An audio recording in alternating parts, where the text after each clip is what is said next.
শীতের দুপুরে ছাদে রোদ পোহাচ্ছিলাম। শীতের রোদ বড় মিষ্টি, উষ্ণ। আমি চেয়ারে বসে পকেট থেকে একটা কাগজ বের করল। সেখানে একটা ঠিকানা লেখা। রুদ্র বলল, আমি যেন এই ঠিকানায় যাই। সে বলল, এটা গুরুত্বপূর্ণ। আমি কাগজের দিকে তাকালাম। এটা শহরের বাইরের একটা ঠিকানা মনে হচ্ছে। ওখানে যাওয়া ঠিক হবে না গি। কিন্তু রুদ্র বলল, এটা আমাদের রক্ষা করবে, সৌম্য বলল। সে বলল, সেই লোকেরা এখনও আমাদের খুঁজছে গু। আমি অবাক হয়ে জিজ্ঞেস করলাম, সে কি করে জানে সেই লোকদের কথা? আমি জানি না, কিন্তু সে আমাকে একটা ছবিও দেখালো ও সৌম্য তার ফোন বের করে আমাকে দেখালো। ছবিটা দেখে আমার হাত পা ঠান্ডা হয়ে গেল। ওটা সেই বাক্সের ছবি, যেটা আমি স্বপ্নে দেখেছিলাম। বাক্সের উপর সেই অদ্ভুত অক্ষরগুলো খোদাই করা। সে একটা বইও দিয়েছে, সৌম্য বলল। সে তার ব্যাগ থেকে একটা পুরানো বই বের করল। এটা নাকি পুরানো কোনো ভাষায় লেখা। রুদ্র বললে, এটা সেই দ্বীপের ইতিহাস গু। আমি বইটা হাতে নিলাম। এত পুরানো যে পাতাগুলো হলুদ হয়ে গেছে। পাতা উল্টাতেই দেখলাম একটা ছবি। একটা দ্বীপের ছবি, ঠিক যেমনটা আমি স্বপ্নে দেখেছিলাম। এটা অসম্ভব, আমি বললাম। কি অসম্ভব? সৌম্য জিজ্ঞেস করল। আমি তাকে আমার স্বপ্নের কথা বললাম। সে বিশ্বাস করতে পারছিল না। তুমি সেই দ্বীপে ছিলে? তাহলে এটা স্বপ্ন নয়? সে জিজ্ঞেস করল। আমি জানি না, আমি বললাম। কিন্তু এখন আমাদের নিশ্চিত করতে হবে সেই লোকেরা আমাদের খুঁজে বের করতে না পারে কি। আমরা সিদ্ধান্ত নিলাম কাউকে না বলে সেই ঠিকানায় যাব। পরদিন সকালে সুমিতকে বললাম, আমরা আমার এক আত্মীয়ের বাড়ি যাচ্ছি। মীরাকে স্কুলে রেখে আমরা বেরিয়ে পড়লাম। ঠিকানাটা শহরের বাইরে একটা পাহাড়ের পাদদেশে। সেখানে পৌঁছাতে আমাদের প্রায় 3 ঘন্টা লাগল। জায়গাটা নির্জন। একটা পুরানো বাড়ি, চারদিকে গাছপালা।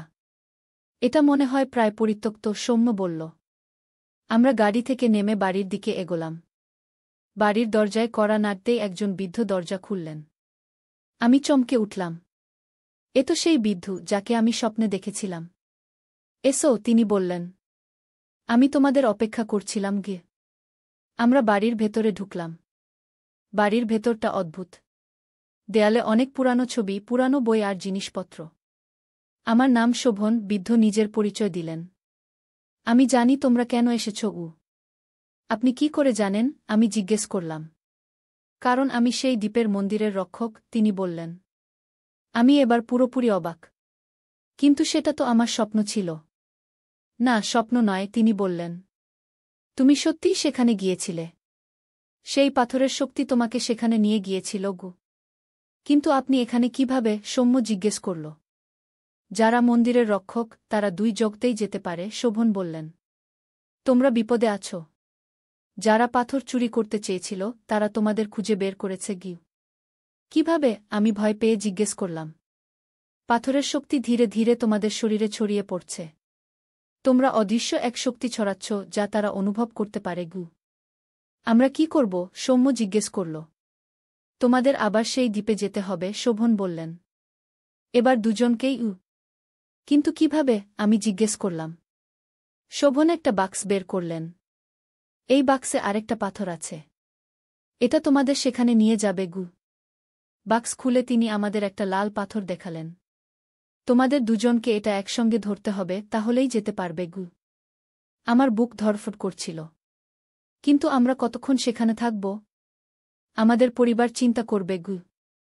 এখানকার সময় আর ওখানকার সময় আলাদা, শোভন বললেন। তোমরা যত সময় ওখানে থাকো, এখানে মাত্র কয়েক মিনিট কাটবে গি। আমরা সিদ্ধান্ত নিলাম আমরা যাব।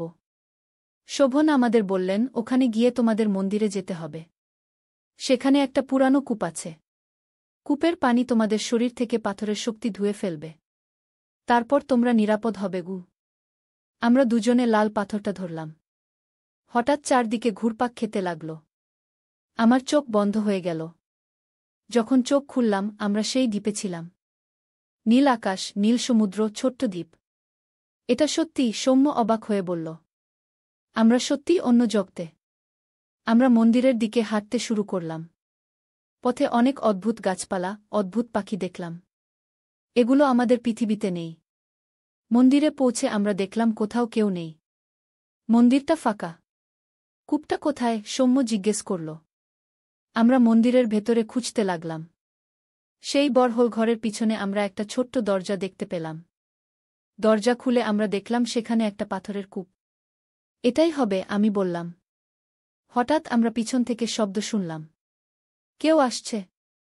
আমরা লুকানোর চেষ্টা করলাম, কিন্তু দেরি হয়ে গেল। ৩ জন লোক মন্দিরে ঢুকে পড়ল। তাদের মধ্যে একজনকে আমি চিনতে পারলাম। এ তো সেই লোক যে পুরানো বাড়িতে ছিল। ওরা এখানেও এসেছে, আমি ফিসফিস করে সৌম্যকে বললাম। তুমি দুজন বেরিয়ে এসো, একজন লোক বলল। আমরা জানি তোমরা এখানে আছো গু। আমরা আস্তে করে বেরিয়ে এলাম। পালানোর কোনো উপায় ছিল না। তোমরা আমাদের পাথর নিয়েছ, লোকটা বলল। আমরা তোমাদের কিছু নিইনি, আমি বললাম। আমরা শুধু নিরাপদ থাকতে চাই। তোমরা বুঝতে পারছ না, আরেকজন বলল। যেখানেই যাও আমরা তোমাদের খুঁজে বের করব। পাথরের শক্তি তোমাদের শরীরে আছে গি। আমরা সেই শক্তি ধুয়ে ফেলতে এসেছি, সৌম্য বলল, কূপের দিকে ইশারা করে। লোকেরা হাসল। কূপের পানি দিয়ে শক্তি ধুয়ে ফেলা যায় না। বৃদ্ধ তোমাদের ভুল বলেছে গু। আমি বললাম, তাহলে তোমরা কি চাও? আমরা চাই তোমরা আমাদের সাথে যোগ দাও, লোকটা বলল। তোমাদের শরীরে এখন শক্তি আছে। আমরা ওই শক্তি ব্যবহার করে 2 জগতের মধ্যে একটা স্থায়ী দ্বার খুলতে চাই। কেন? সৌম্য জিজ্ঞেস করল। কারণ আমরা চাই এই জগতের সম্পদ আমাদের জগতে নিয়ে যেতে। এখানে এমন শক্তি আছে যা আমাদের জগতে নেই গু। আমি বুঝতে পারলাম এটা ভয়ঙ্কর পরিকল্পনা। আমরা তোমাদের সাহায্য করব না, আমি দৃঢ়ভাবে বললাম। তাহলে তোমরা এখানেই থেকে যাবে, লোকটা বলল। তোমরা আর কখনো তোমাদের জগতে ফিরতে পারবে না গি। আমার মাথায় হঠাৎ একটা চিন্তা এলো। শোভন আমাদের একটা কথা বলেছিলেন, রহস্যের সমাধান তোমার নিজের ভেতরেই, কি এই কথাটা পাথরের ভেতরে লেখা ছিল? আমি বুঝতে পারলাম আমাদের কি করতে হবে। আমি সৌম্যের দিকে তাকালাম। আমরা কূপের পানিতে নামব, আমি বললাম। কিন্তু ওরা তো বলল এটা কাজ করবে না, সৌম্য বলল। আমি জানি কি করতে হবে, আমি বললাম। সৌম্য আমার দিকে তাকালো, তারপর মাথা নাড়ল। আমরা হঠাৎ দুজনেই কূপের দিকে দৌড়ালাম। লোকেরা আমাদের ধরতে এগিয়ে এলো, কিন্তু আমরা কূপে ঝাঁপিয়ে পড়লাম।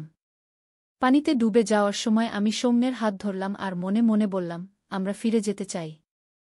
আমাদের নিজের জগতে, আমাদের পরিবারের কাছে গিয়ে। পানির ভেতরে সবকিছু আবছা হয়ে গেল। আমি ডুবে যাচ্ছিলাম, কিন্তু সৌম্যের হাত ছাড়িনি। হঠাৎ চারদিকে নীল আলো দেখা গেল। পানির ভেতরে আলো। আমি চোখ বন্ধ করলাম। পরের মুহূর্তে আমি গভীর শ্বাস নিয়ে চোখ খুললাম। আমরা শোভনের বাড়ির মেঝেতে শুয়ে আছি। সৌম্য পাশেই শুয়ে আছে। তোমরা ফিরে এসেছ, শোভন বললেন, আমাদের দিকে ঝুঁকে। আমরা উঠে বসলাম। আমরা সেখানে কতক্ষণ ছিলাম? আমি জিজ্ঞেস করলাম। মাত্র 2 মিনিট, শোভন বললেন। কি ঘটেছিল সেখানে? আমি সবকিছু বললাম। শোভন মাথা নাড়লেন। তোমরা ঠিক কাজটিই করেছ। রহস্যের সমাধান সত্যিই তোমাদের ভেতরেই ছিল। তোমাদের ইচ্ছাশক্তি পাথরের শক্তিকে নিয়ন্ত্রণ করেছে গি। এখন আমরা নিরাপদ? সৌম্য জিজ্ঞেস করল। হ্যাঁ, শোভন বললেন। তোমাদের শরীর থেকে পাথরের শক্তি চলে গেছে। ওরা আর তোমাদের খুঁজে পাবে না গি। আর রুদ্র? আমি জিজ্ঞেস করলাম। সে কে? সে আমার সহকারী, শোভন হাসলেন। আমি তাকে পাঠিয়েছিলাম তোমাদের সাহায্য করতে। সেও মন্দিরের রক্ষকদের একজন কু। আমরা বাড়ি ফিরে এলাম। সুমিত আর মীরা আমাদের অপেক্ষা করছিল। তারা জানতই না আমরা কি অভিজ্ঞতার মধ্যে দিয়ে গেছি। সেই রাতে আমি ছাদে গিয়ে আকাশের তারাদের দিকে তাকালাম। এত অসীম এই মহাবিশ্ব। আমরা কতটুকুই বা জানি। কত রহস্য লুকিয়ে আছে আমাদের চারপাশে। সৌম্য এসে পাশে দাঁড়াল। মা, এই অভিজ্ঞতা আমাদের জীবন বদলে দিয়েছে, তাই না? আমি মাথা নাড়লাম। হ্যাঁ। এখন আমরা জানি আমাদের চেনা জগতের বাইরেও অনেক কিছু আছে গি। সৌম্য হাসল। এমন অ্যাডভেঞ্চার আর কারও হয়নি গি। আমি ওর কাঁধে হাত রাখলাম। কিন্তু এটা আমাদের রহস্য। বাইরের কেউ বিশ্বাস করবে না গি। মা, তুমি কি ভাবো ওরা আবার আসবে? সৌম্য জিজ্ঞেস করল। আশা করি না, আমি বললাম। কিন্তু যদি আসে, আমরা এবার প্রস্তুত থাকব। সেই রাতে আবার আমি স্বপ্ন দেখলাম সেই দ্বীপের। কিন্তু এবার ভয় পেলাম না। এটা শুধু স্বপ্ন, আমি জানি। আমার শরীরে আর কোনো পাথরের শক্তি নেই। আমরা নিরাপদ। পরদিন সকালে আমি ঘুম থেকে উঠে দেখলাম আমার বিছানার পাশে একটা ছোট্ট বাক্স রাখা। বাক্সটা খুলে দেখলাম তার ভেতরে একটা চিঠি আর একটা ছোট্ট পাথর। পাথরটা সবুজ, চকচক করছে। চিঠিতে লেখা, এটা সুরক্ষার পাথর। এটা তোমাদের রক্ষা করবে।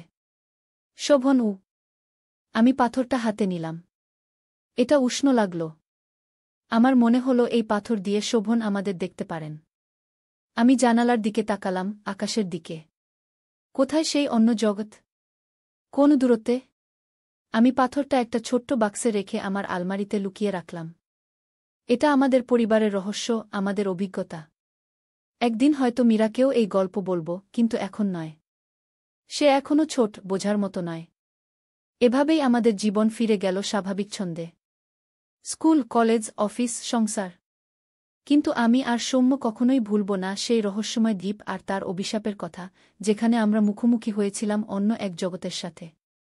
শেষ চোখ বন্ধ করে রোদের স্পর্শ অনুভব করছিলাম। ছেলে কলেজ থেকে ফিরে আমাকে খুঁজতে খুঁজতে ছাদে এলো। সাধারণত এ সময় আমি রান্নাঘরে থাকি, আজ ছাদে আছি দেখে অবাক হল। মা, তুমি এখানে? খুঁজে পাচ্ছিলাম না, সে বলল। আমি চোখ খুলে হাসলাম, রোদ বড় সুন্দর আজবু। সে আমাকে দেখে বলল, এই শীতেও তুমি ছাদে? গরম লাগছে, আমি হাসলাম। সে আমার পাশে বসে তার গায়ের জ্যাকেট খুলে আমাকে জড়িয়ে দিল। আমার কাঁধে জ্যাকেট রেখে বলল, এতে গরম লাগবে। আমি বললাম, তুই উষ্ণতা পাবি কি করে? জ্যাকেট তো আমাকে দিয়ে দিলি। সে আমাকে আরও কাছে টেনে নিয়ে বলল, তোমার থেকেই পাব। মা, আমি তোমাকে ভালোবাসি, শুধু ছেলে হিসেবে নয়, তোমাকে আমার স্ত্রী হিসেবে চাই। বিয়ে করো আমাকে। রোদে চোখ ধাঁধিয়ে গেল আমার। আমি জ্যাকেট খুলে ফেলে দিয়ে উঠে দাঁড়ালাম। তুই কি বলছিস? আমি রাগে কাঁপতে কাঁপতে জিজ্ঞেস করলাম। যা আমার হৃদয় থেকে আসছে, সে বলল, আমার দিকে তাকিয়ে। এটা নোংরা চিন্তা, আমি বললাম। আমি তোর মা। তুই আমার পেটের সন্তান। তুই কিভাবে এমন চিন্তা করতে পারিস? আমি জানি এটা অস্বাভাবিক, সে বলল। কিন্তু আমি আমার অনুভূতি আর লুকাতে পারছি না। এই গল্পটি সম্পূর্ণ শুনলে আপনাদের পানি অটোমেটিক বের হয়ে যাবে, সো যত দ্রুত সম্ভব হাতের কাছে টিস্যু নিয়ে বসে পড়ো। বিছানার চাদর যেন নষ্ট না হয় সেটা সম্পূর্ণ খেয়াল রাখার অনুরোধ জানিয়ে গল্পটি এখন শুরু করব। তার আগে সর্বশেষ অনুরোধ, দয়া করে এমন পানি বের করার গল্প নিয়মিত শুনতে আমাদের চ্যানেলটি সকলেই সাবস্ক্রাইব করুন। ধন্যবাদ। হ্যালো বন্ধুরা, আমার নাম অঞ্জলি দাস। আমার বয়স ৪২ বছর। আমার স্বামীর নাম সুমিত দাস, বয়স ৪৫ বছর। আমাদের ২ সন্তান, সৌম্য আর মীরা। সৌম্য ১৯ বছর বয়সী, কলেজে পড়ে। মীরা ১২ বছর বয়সী, স্কুলে যায়। আমাদের সাধারণ পরিবার। সুমিত একটি কোম্পানিতে ম্যানেজার। আমি একটি স্কুলে শিক্ষিকা। আমাদের জীবন শান্তিতে চলছিল। আমরা সবাই মিলে একসঙ্গে থাকতাম, হাসতাম। কিন্তু হঠাৎ সবকিছু বদলে গেল সেই ভয়ঙ্কর দিনে। সেদিন শীতের একটি দুপুর। আমি ছাদে বসে রোদ পোহাচ্ছিলাম। শীতের রোদ বড় মিষ্টি, উষ্ণ। সৌম্য কলেজ থেকে ফিরে আমাকে খুঁজতে খুঁজতে ছাদে এলো। সে আমাকে দেখে অবাক হল, কারণ এ সময় আমি সাধারণত রান্নাঘরে থাকি। সে আমার পাশে বসে তার জ্যাকেট আমাকে দিতে চাইল।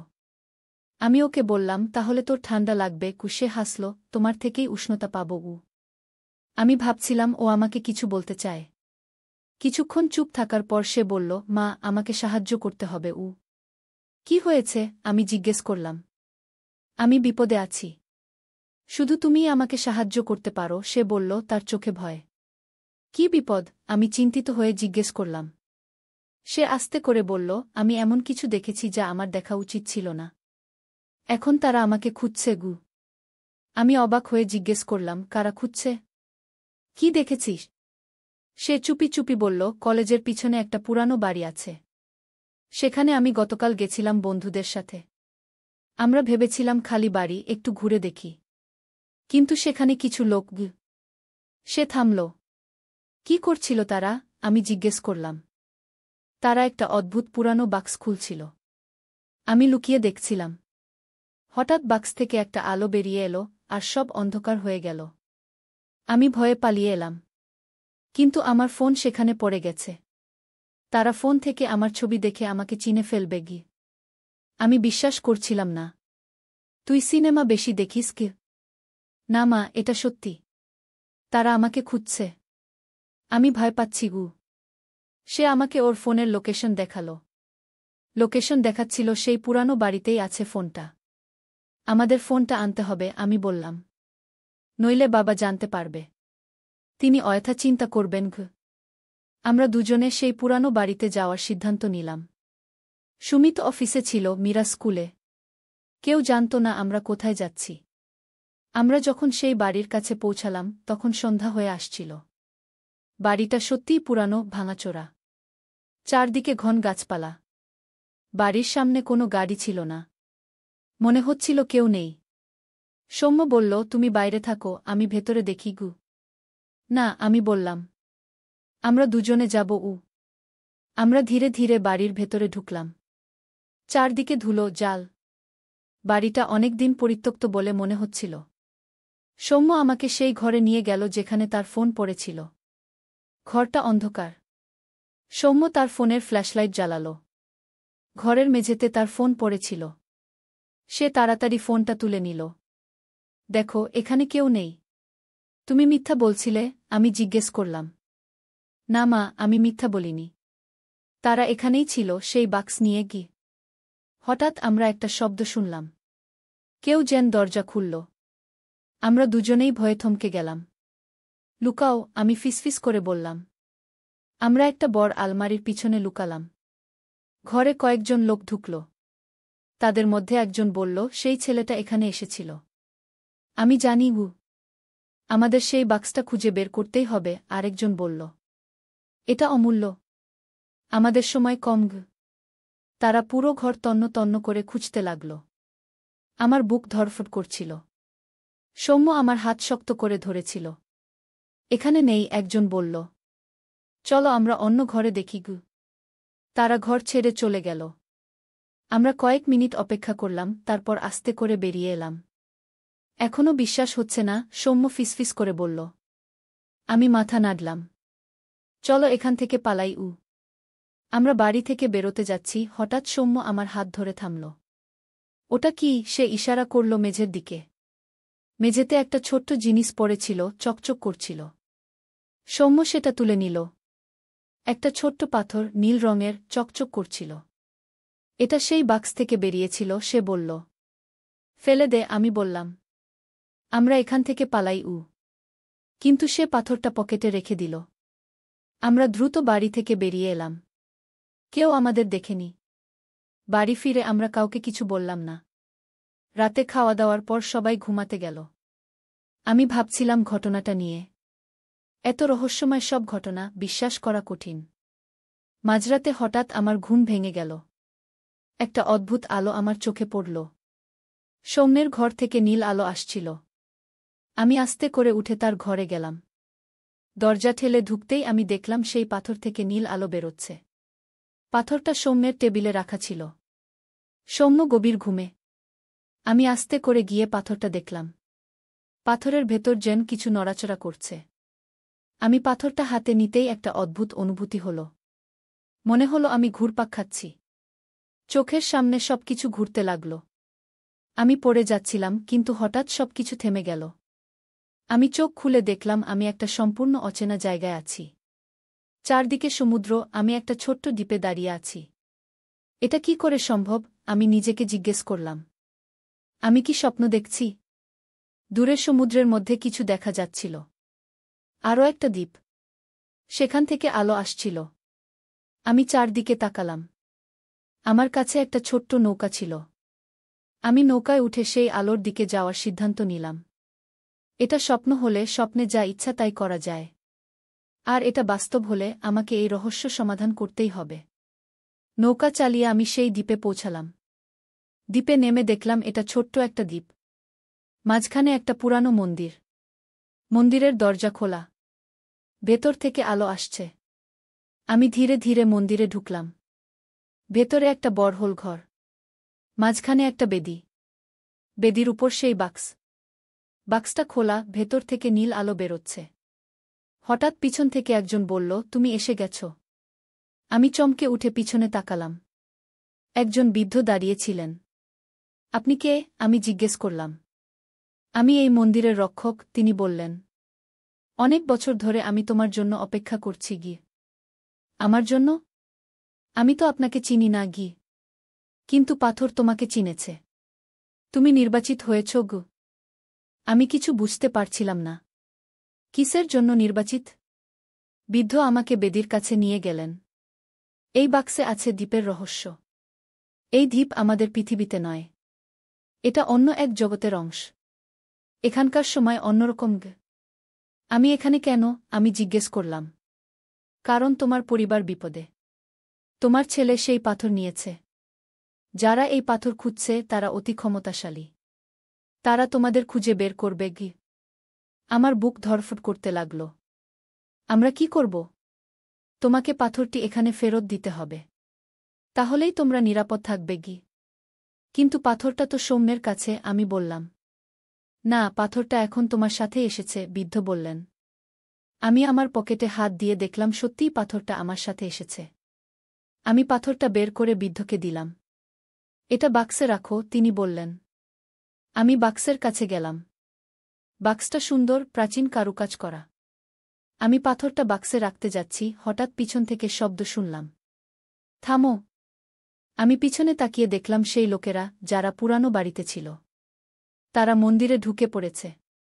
আমাদের সেই পাথর দাও, তাদের মধ্যে একজন বলল। বৃদ্ধ আমার সামনে এসে দাঁড়ালেন। তুমি পাথরটা বাক্সে রাখো। আমি ওদের আটকাচ্ছি গু।